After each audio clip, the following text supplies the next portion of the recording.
Allons droit au but. Avez-vous déjà remarqué comment certaines personnes aiment tester vos limites? Elles interrompent, font des commentaires passifs-agressifs ou agissent comme si votre temps et vos sentiments étaient optionnels. Nous sommes censés sourire et laisser couler, mais pas aujourd'hui. Si vous en avez assez des personnes qui ne vous respectent pas, cette vidéo est pour vous.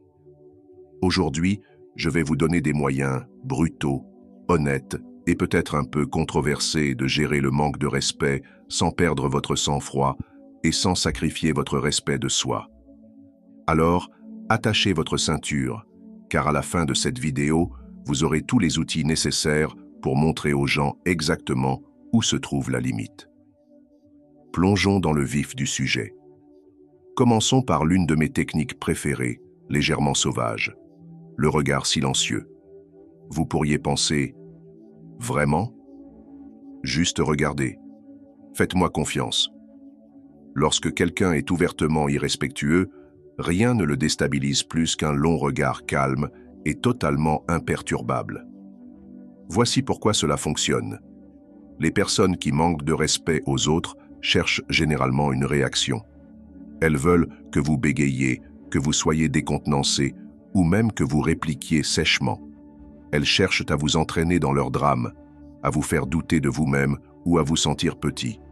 Mais lorsque vous les regardez simplement, sans mots, sans expression, le dynamique de pouvoir change soudainement. Je sais, cela peut sembler un peu passif-agressif, mais écoutez-moi. Il y a quelque chose de profondément déstabilisant chez une personne qui ne donne pas la réaction attendue.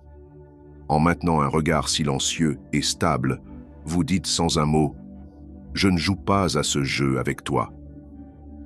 C'est une manière de reprendre le contrôle sans même lever le petit doigt. Et parfois, ce regard silencieux est le non le plus clair et le plus puissant que vous puissiez dire. Laissez-moi vous parler d'une fois où cette technique a fonctionné comme par magie. J'étais en réunion de groupe où un homme n'arrêtait pas de parler par-dessus moi, me coupant la parole comme s'il était en mission. Vous connaissez le genre.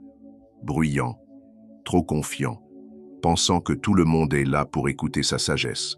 J'ai essayé d'intervenir, d'être poli, mais il ne s'arrêtait pas. Finalement, je l'ai juste regardé. Je me suis adossé à ma chaise, j'ai croisé les bras et j'ai soutenu son regard, sans cligner des yeux, sans expression. Je l'ai juste fixé pendant 5 bonnes secondes. Je n'ai rien dit. Vous pouviez sentir la tension monter. Et le meilleur, c'est que tout le monde autour de la table a commencé à le regarder aussi, se demandant ce qu'il allait faire. Vous savez ce qui s'est passé? Il est devenu mal à l'aise, a trébuché sur ses mots et a soudainement regardé n'importe où sauf vers moi. Il ne m'a plus interrompu pendant le reste de la réunion. Ce regard silencieux a fait plus que n'importe quel mot aurait pu, et il n'a pas seulement arrêté son comportement sur le moment, il a commencé à me traiter avec plus de respect après cela, comme s'il avait enfin réalisé que je n'étais pas quelqu'un qu'il pouvait écraser. Parfois, vous devez montrer aux gens qui vous êtes sans dire un mot. Creusons un peu plus, car c'est plus qu'un simple jeu de pouvoir. Lorsque vous adoptez le regard silencieux, c'est comme un rappel pour eux et pour vous-même que vous n'avez pas à danser au rythme de quelqu'un d'autre. Vous ne devez une réaction émotionnelle à personne et vous n'avez pas à prouver votre valeur à des personnes qui ne voient pas votre valeur. Il s'agit de reprendre votre espace, votre paix et votre dignité. Trop souvent, lorsque quelqu'un est irrespectueux, nous ressentons le besoin de nous défendre, de plaider notre cause, ou pire, de laisser couler parce que nous ne voulons pas créer de scène. Mais le regard silencieux n'est pas une question d'agressivité. Il s'agit de montrer que vous êtes ancré, imperturbable et inébranlablement maître de vos propres émotions. C'est aussi une question de responsabilité. Les personnes qui ont l'habitude de manquer de respect aux autres le font souvent sans même y penser. Elles n'ont jamais été confrontées, n'ont jamais fait face aux véritables conséquences de leur comportement. Lorsque vous leur donnez ce regard silencieux et mort, c'est comme si vous leur tendiez un miroir. Soudain, elles sont laissées seules avec leur propre comportement. Vous ne leur dites pas qu'elles ont tort, vous leur montrez, et la plupart des gens n'aiment pas se voir ainsi. C'est pourquoi cela fonctionne. J'ai remarqué que cette tactique de regard silencieux fait plus que simplement faire reculer l'autre personne. Elle renforce aussi votre propre sentiment de valeur personnelle. Lorsque vous restez là, silencieux et immobile, vous vous rappelez que leurs mots ou actions ne peuvent pas vous ébranler. J'étais du genre à rire nerveusement des commentaires grossiers ou à essayer de m'expliquer lorsque quelqu'un remettait en question mes choix. Mais honnêtement, cela ne faisait que drainer mon énergie et me faire sentir pire. Voici le message plus profond. Lorsque vous choisissez le silence, vous vous choisissez vous-même. Vous dites « Je valorise ma paix plus que ton opinion de moi ». Et ce n'est pas seulement puissant, c'est révolutionnaire. Si souvent, nous nous sentons obligés de répondre, de nous expliquer, de défendre nos choix ou de prouver notre valeur à des personnes qui, franchement, ne sont pas intéressées à nous respecter. Mais en embrassant le silence, vous refusez de jouer selon leurs règles. Vous prenez position sans lever le petit doigt. Vous leur faites savoir « Tu ne vaux pas mes mots ». Et ce n'est pas seulement une question de contrôler la situation, c'est une question de reprendre votre énergie. Le silence est comme un filtre. Il garde votre paix intacte en bloquant la négativité que les autres essaient de projeter sur vous. Le moment où vous cessez de ressentir le besoin de répondre à chaque commentaire grossier, à chaque pique passive-agressive, vous vous libérez. Vous cessez de donner aux gens accès à votre monde intérieur et vous commencez à vivre selon vos propres termes. Je vais être honnête avec vous. Apprendre à utiliser le silence n'a pas été facile pour moi. J'avais l'habitude de penser que si je ne me défendais pas, je paraîtrais faible ou passif. Mais j'ai commencé à remarquer quelque chose d'intéressant. Chaque fois que je répondais aux personnes qui me manquaient de respect, je me sentais drainé et frustré. Mais lorsque je gardais ma langue, lorsque je laissais leurs commentaires passer comme un bruit de fond, je me sentais plus léger, plus fort, plus en contrôle. C'est comme si je reprenais un morceau de mon pouvoir chaque fois que je choisissais le silence plutôt que la réaction. Alors, voici mon défi pour vous. La prochaine fois que quelqu'un vous manque de respect, faites une pause, prenez une profonde inspiration, regardez-le dans les yeux et ne dites rien. Laissez votre silence parler de lui-même. Vous pourriez être surpris de voir à quel point ils sont mal à l'aise et à quel point cela vous fait sentir libre. Embrassez le silence comme réponse, car parfois, ne rien dire est la déclaration la plus puissante de toutes. Désolé pour cette courte interruption, mais si ce contenu vous inspire, pensez à liker, vous abonner, activer la cloche et partager pour soutenir la chaîne. Merci infiniment pour votre précieux soutien. Celui-ci va résonner pour beaucoup d'entre nous. Cessez d'expliquer vos choix. Sérieusement, combien de fois avez-vous pris une décision pour vous-même pour que quelqu'un commence immédiatement à vous demander pourquoi? Pourquoi as-tu fait cela? Pourquoi n'es-tu pas allé à cet événement? Pourquoi as-tu pris ce travail? Les gens semblent penser qu'ils ont droit à une explication pour tout ce que nous faisons. Et voici la vérité honnête, ils ne l'ont pas. Vos choix vous appartiennent, et vous ne devez une explication à personne sur la façon dont vous vivez votre vie. Cela peut sembler controversé, mais soyons honnêtes, si quelqu'un remet en question vos choix, il cherche généralement à juger, à trouver des failles, à vous faire douter de vous-même ou à se sentir mieux à propos de ses propres décisions en vous faisant remettre en question les vôtres. Et vous savez quoi? Vous n'avez pas à jouer le jeu.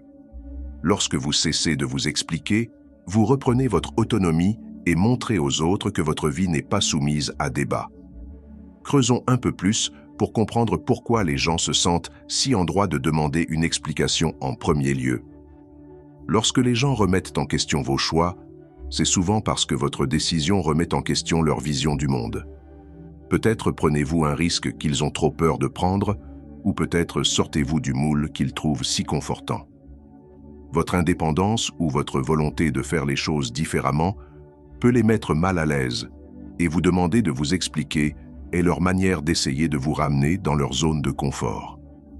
Mais voici le hic. Le fait qu'ils soient mal à l'aise ne signifie pas que vous êtes responsable de les rassurer. Votre vie n'est pas une annonce de service public.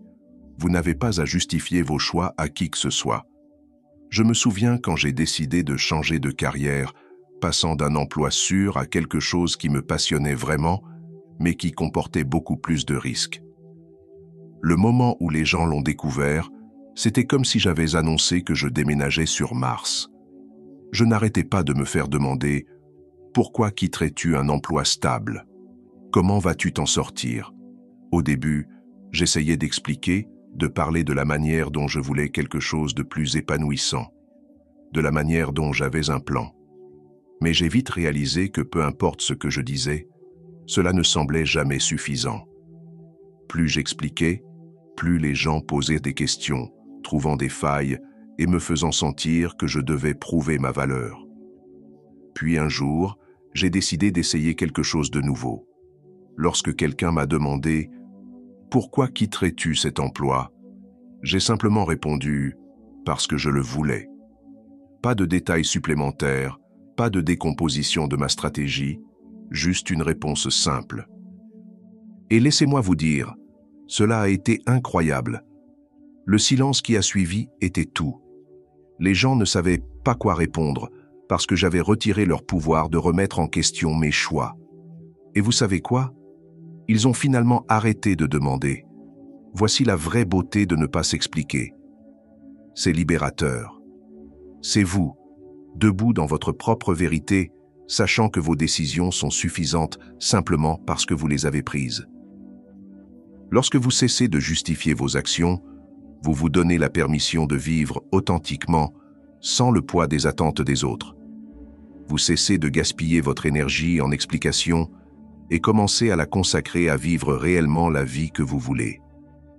Il y a une leçon puissante ici.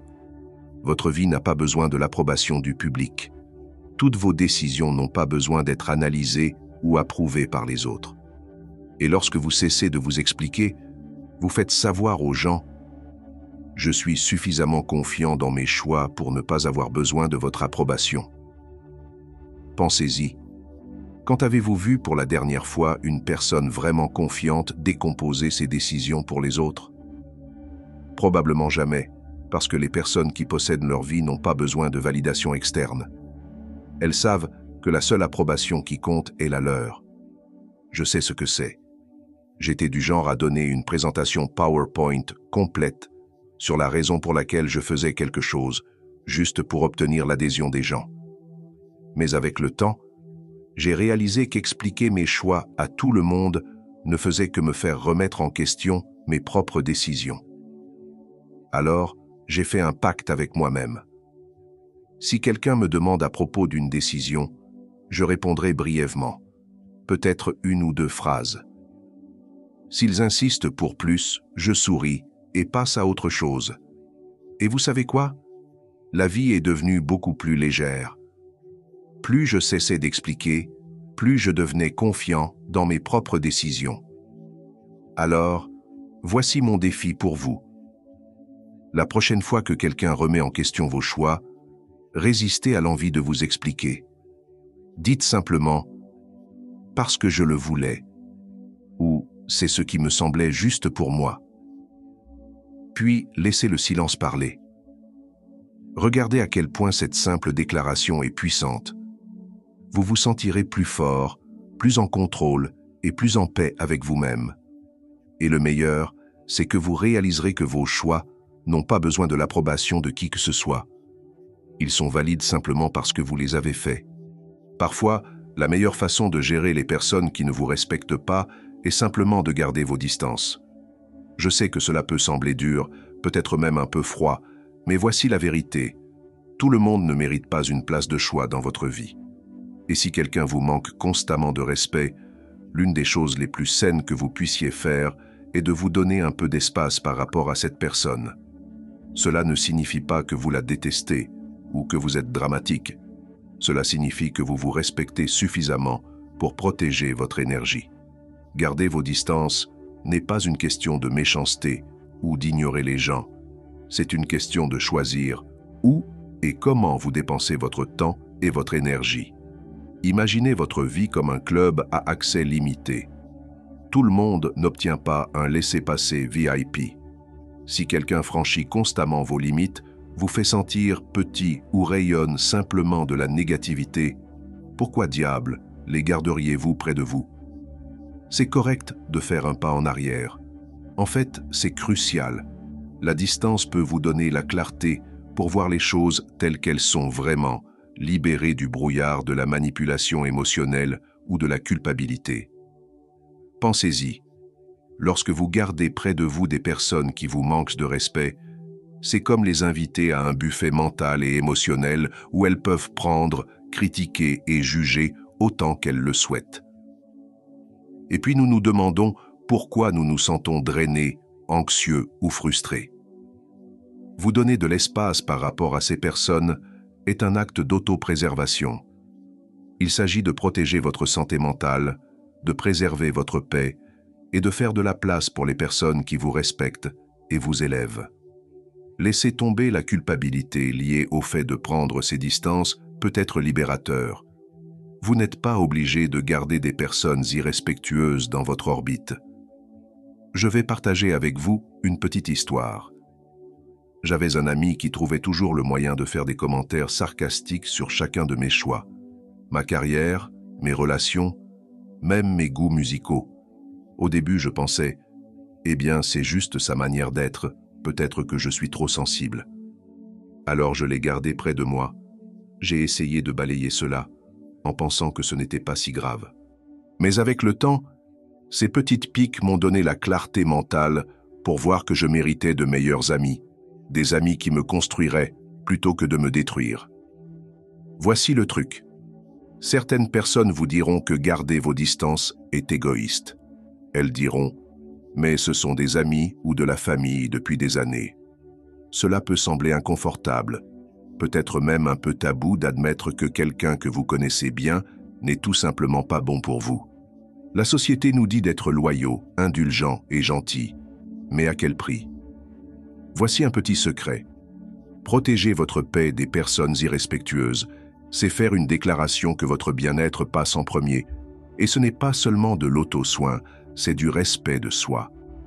La distance vous donne également la possibilité de vous recentrer sur les relations qui comptent, celles qui vous élèvent vraiment. Pensez-y. Plus vous passez de temps avec des personnes qui vous respectent, plus vous vous sentez confiant et épanoui. Moins vous passez de temps avec ceux qui vous détruisent, moins ils ont de place pour affecter vos pensées, votre humeur et votre vie. Je vous mets au défi de penser aux personnes de votre vie qui vous manquent constamment de respect, qui vous font sentir petit ou drainé. Puis demandez-vous, mérite-t-il vraiment autant d'accès à moi? Gardez la tête haute. Je sais que cela peut sembler un conseil générique, mais faites-moi confiance. Celui-ci est pur or lorsqu'il s'agit de gérer les personnes qui ne vous respectent pas. Voici le truc. Lorsque quelqu'un est irrespectueux et que vous refusez de laisser son irrespect vous atteindre, lorsque vous vous tenez littéralement plus grand et gardez la tête haute, vous montrez que cette personne n'a pas le pouvoir de vous abattre. Vous êtes inébranlable, et les personnes qui prospèrent grâce au manque de respect ne savent pas quoi faire de cela. Cela les déstabilise, les fait remettre en question leur propre pouvoir, pas le vôtre. Je me souviens d'une situation avec quelqu'un qui ne pouvait pas résister à lancer de petites insultes à chaque fois que nous nous rencontrions. Vous connaissez le genre, toujours un sourire en coin, toujours une petite pique cachée derrière un commentaire. Mais un jour, j'ai décidé de changer les choses. J'ai commencé à me tenir plus grand, à garder la tête haute, à montrer que ces commentaires ne m'atteignaient plus, que j'étais au-dessus de tout cela. Et soudain, son pouvoir a commencé à s'estomper. Il y a quelque chose de magnétique à garder la tête haute. C'est comme un chant de force silencieux qui dit « Je suis intouchable ». Maintenant, voici où cela devient un peu épicé. Les personnes qui ne vous respectent pas détestent souvent voir que vous êtes confiant. Cela perturbe leur vision du monde. Elles veulent croire qu'elles sont au-dessus de vous, qu'elles ont quelque chose sur vous. Et lorsque vous vous promenez avec confiance, cela perturbe cela. Vous montrez que, peu importe ce qu'elles pensent ou disent, vous vous voyez comme précieux, digne de respect, intrinsèquement suffisant. Et voici le message plus profond. L'estime de soi n'est pas quelque chose que vous obtenez des autres, c'est quelque chose que vous revendiquez pour vous-même, peu importe ce que les autres pensent ou disent. Vous traversez la vie comme si vous aviez déjà tout ce dont vous avez besoin en vous, parce que c'est le cas. Garder la tête haute n'est pas seulement une question de posture physique, c'est aussi une question de posture mentale. Entrez dans chaque pièce comme si vous y aviez votre place. Ne vous diminuez pas pour vous adapter à la paix de quelqu'un d'autre. Cette paix qui vient du fait de savoir que leurs mots n'ont aucun pouvoir sur vous. Garder la tête haute est plus qu'une simple bonne posture. C'est une déclaration silencieuse mais puissante de votre respect de soi. Cela dit, je sais qui je suis, je valorise qui je suis, et rien de ce que vous dites ne peut changer cela. Parce qu'à la fin de la journée, le respect commence par soi-même. Plus vous vous respectez, moins il y a de place pour que le manque de respect des autres s'accroche. Plus vous vous concentrez sur votre propre respect, plus vous attirerez des personnes qui voient votre valeur, qui vous élèvent, plutôt que de vous tirer vers le bas. Tout commence par vous. Possédez votre pouvoir et laissez le reste se mettre en place. Alors, gardez la tête haute, embrassez le silence lorsqu'il vous sert, et ne vous excusez jamais de vous éloigner de ce qui ne vous sert pas. Votre soutien est essentiel pour que nous puissions continuer à créer du contenu inspirant. Alors n'oubliez pas de liker, de partager et abonnez-vous à notre chaîne pour ne rien manquer de nos prochaines vidéos. À très bientôt sur Sagesse Croisée.